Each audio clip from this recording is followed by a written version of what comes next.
O que é montagem cinematográfica? E por que algumas pessoas falam montagem, outras pessoas falam edição? Existem as duas coisas? Qual é a diferença entre as duas? A minha ideia com esse vídeo é introduzir o conceito de montagem em cinema, falar um pouquinho sobre por que a gente fala montagem, outras pessoas falam edição, e se houver um retorno legal de vocês, transformar esse vídeo no início de uma série aqui para o canal sobre teoria cinematográfica, a princípio, pelo menos nessa primeira etapa, falando sobre montagem. Então eu vou fazer um pouquinho diferente dessa vez, ao invés de pedir para vocês curtirem esse vídeo, divulgarem para os amigos, clicarem ali em cima no sininho para ativar as notificações sempre que tiver vídeo novo, se inscrever no canal, claro, eu vou pedir para vocês fazerem isso agora. Se você quer que esse tipo de vídeo seja mais frequente aqui no canal, você quer aprender um pouco mais de cinema, você quer ter esse tipo de bagagem teórica, que é claro que é um vídeo que vai demandar um pouco mais de trabalho, um pouco mais de tempo, mas que eu tô disposto, tô muito afim de fazer aqui pro canal. Já dá essa força, já se inscreve, já curte, para o YouTube começar a impulsionar e para mais pessoas conseguirem ter acesso a esse conteúdo. Então façam essas coisas e hoje a gente vai falar um pouquinho sobre o que é montagem.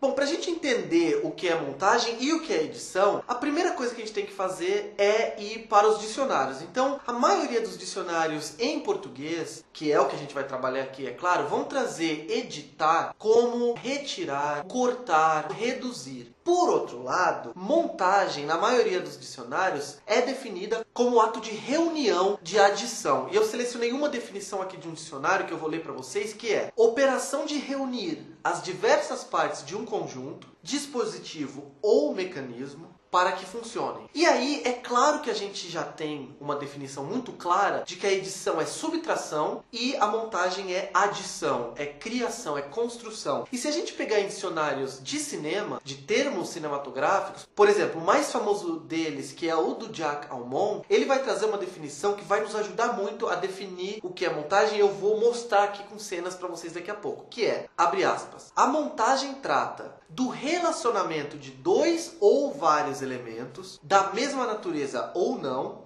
que produz este ou aquele resultado particular, não contido em nenhum dos elementos iniciais analisados separadamente. Ou seja, dá para resumir essa definição do Jacques Aumont em 3 pontos. Então, em primeiro lugar, montagem é relacionamento. Então, relacionamento entre os planos, relacionamento entre os quadros, entre as cenas, entre as sequências, que é feito para produzir um efeito, e esse efeito pode ser de diversas maneiras, pode ser vários tipos de efeitos diferentes, como eu vou falar mais pra frente em outros vídeos provavelmente. E mais importante de tudo, efeitos esses que não façam parte, que não estejam contidos nos materiais originais, naqueles blocos menores dos quais a cena montada, o plano montado, a sequência montada são constituídos. Então, enquanto o que eu faço aqui no canal, por exemplo, é edição, por quê? Porque eu faço vídeo corrido aqui, eu falo, explico, e aí depois jogo o vídeo inteiro bruto num programa e começo a cortar. Eu começo a cortar a respiração, começo a cortar os momentos que eu gaguejo, eu corto os momentos que eu acabo tropeçando numa palavra e acabo repetindo a mesma palavra, ou que eu acho que não foi explicada muito claramente e falo de outra maneira. Isso é edição. No cinema, o que acontece não é isso. Chamar a montagem cinematográfica de edição seria mais ou menos como acreditar que os atores fazem todas as cenas ali, a equipe toda filmando aquilo e depois no final, né, começa a cortar o que é inconveniente e tal para formar o todo. E não é isso que acontece em cinema, é claro. E uma maneira muito simples de exemplificar, né, de ilustrar, de mostrar para vocês isso é usando algumas cenas. E é claro que eu vou pedir aqui para vocês que vocês consigam contextualizar que nós temos já o cérebro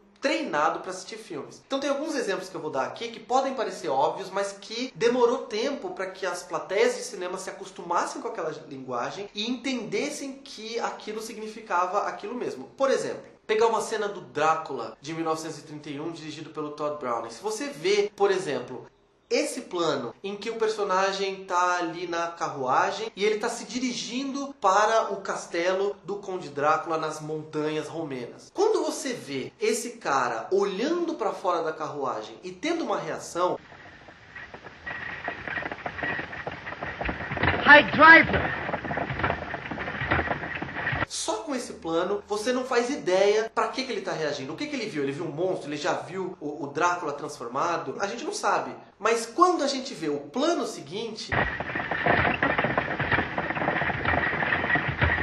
percebe não só o que ele tinha visto, como quando a cena volta pro olhar dele, a gente entende por que ele parece tão assustado assim. E aí a questão é, você pode pensar, mas é óbvio que o que ele viu é aquilo. Mas aquela imagem dele olhando para fora da cocheira e a imagem do morcego não precisam necessariamente ter sido filmadas no mesmo momento, no mesmo dia, no mesmo cenário, no mesmo local, na mesma locação, mas quando você coloca as duas separadas por um único corte, o olhar fora de campo, que é realmente um dos exemplos mais primários do que a gente está falando de construção de significado através da montagem, vai fazer o trabalho de você associar. E até uma maneira muito sutil de criar um paradoxo. Então a gente vai do plano objetivo para o plano subjetivo em um corte. E ao invés disso gerar um susto de tirar a gente da narrativa, cria uma lógica que hoje está tão enraizada na gente que a gente não para mais para pensar. É óbvio que ele viu um morcego. Da mesma maneira, quando você vê esse personagem nativo em Apocalipto, do Mel Gibson, correndo, você não faz ideia, ele está correndo em direção a um animal, é em direção a uma cachoeira, mas é só quando a gente vê o outro personagem correndo em direção a ele que a gente tem a noção de que uma batalha, de que um confronto vai ser realizado ali.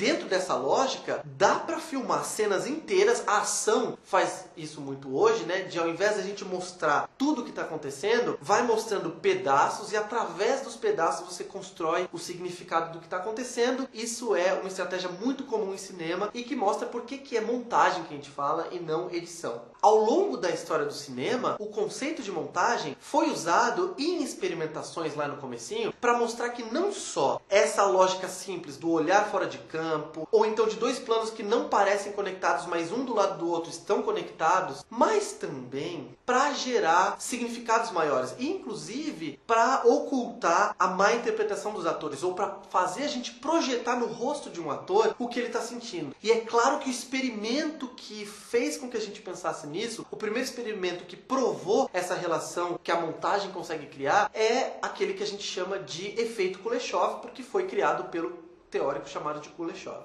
E o efeito Kuleshov é muito simples. Se você olhar para o rosto deste homem, eu pergunto para você, faz aí o exercício em casa, pausa um pouco o vídeo e responda. O que esse homem está sentindo? Se você só olhar para o rosto dele, você pode projetar muita coisa. Você pode falar que ele está apático, por exemplo, que ele não tem expressão nenhuma. Mas, a partir do momento que se contrapõe o olhar dele e a visão subjetiva dele através do olhar fora de campo, que é o que a gente já abordou anteriormente, colando com a visão subjetiva, essa dupla de planos separados por um corte, mesmo que sejam planos aparentemente desconexos, a nossa cabeça imediatamente faz a conexão e a gente projeta no rosto desse ator um sentimento que provavelmente não é o que ele estava pensando quando ele filmou o próprio rosto dele nesse experimento.